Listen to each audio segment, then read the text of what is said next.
துறைமுகம் கட்டுவது ஒரு சேவை, வானூர்தி நிலையம் கட்டுவது ஒரு சேவை. ஆனா இதெல்லாம் உலக வர்த்தக அமைப்புக்கு, WTO என்கிற வேர்ல்டு ட்ரேட் ஆர்கனைசேஷன் என்கிற அந்த உலக வர்த்தக அமைப்புக்கு இவையெல்லாம் ஒரு தொழில். அவனுடைய கொள்கை முடிவு இது எல்லாம் ஒரு தொழில். தொழில் செய்வது அரசின் வேலை அல்ல, இது முதலாளிகளின் வேலை.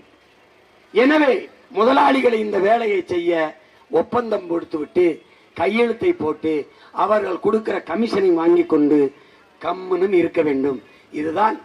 இதனால்தான் இவர்கள் தலைவர்கள் அல்ல, தரகர்கள் என்று நான் சொல்ல காரணம் இதனால் தான். இவர்களுக்கு வேண்டியது தலைவர்கள் அல்ல, தரகர்கள் தான். இந்த மண்ணை, மக்களை பேரன்பு கொண்டு காதலிக்கிற தலைவன் வருகிற வரை இந்த தரகர்களின் ஆட்டம் இருக்கும்.